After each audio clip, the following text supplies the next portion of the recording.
ఈ నమస్కారం. ముందుగా క్షమించాలి. బస్సు మధ్యలో ఆపేసాడు. అందువల్ల నేను రావడం కొంత లేట్ అయింది. దానికి ముందుగా క్షమించాలి. మీరందరూ వెయిట్ చేశారు చాలా సేపు. శ్రీలత చాలా విషయాలు చెప్పండి. నేను వింటున్నాను. అప్పుడు వచ్చినప్పటి నుంచి వింటున్నాను. చాలా విషయాలు మనకు సంబంధించింది. అసలు మనం ఇక్కడికి ఎందుకు వచ్చాము? ఎందుకు రావాలి?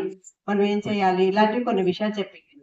అయితే దీంతో పాటుగా నేను ఇంకా మరికొన్ని వీటికి ప్రయత్నం చేస్తాను.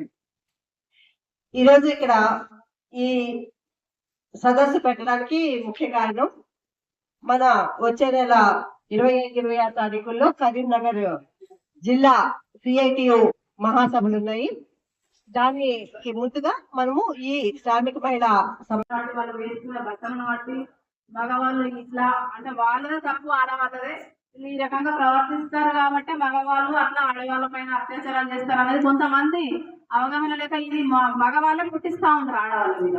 మరి చిన్న పిల్లల కాంచేరి 9 నెలల పిల్లల పుట్టిన పిల్లల కాంచేరి 3 నెలల పిల్ల 6 నెలల పిల్లల కాంచేరి కూడా చిన్న పిల్లల పైన కూడా మగవాళ్ళు అత్యాచారాలు చేయడం జరుగుతూ ఉండదు. మరి ఆ చిన్న పిల్లలు ఏం చేస్తా ఉన్నారు? వాళ్ళు ఏమైనా ఎక్స్పోజింగ్ చేస్తారా? ఇలాంటి అలాంటి బట్టలు వేసుకొని ఎక్స్పోజింగ్ చేస్తారు. చిన్న పిల్లలు అంటే అది ఏమంటారు? మన పెద్దల కాటి నుంచి మనం ఒకటి అంటాం, చిన్న పిల్లలు అంటే దేవుళ్ళకు సమానము అని. మరి దేవుళ్ళకి సమానం ఉన్నప్పుడు ఆ దేవుళ్ళు వాళ్ళు ఏం తప్పు చేసిరని వాళ్ళపైన అత్యాచారాలు జరుగుతాయని చెప్పండి. అంటే అత్యాచారాలు చేసే వాళ్ళకు అసలు ఆడవాళ్ళకి భయమే లేదు.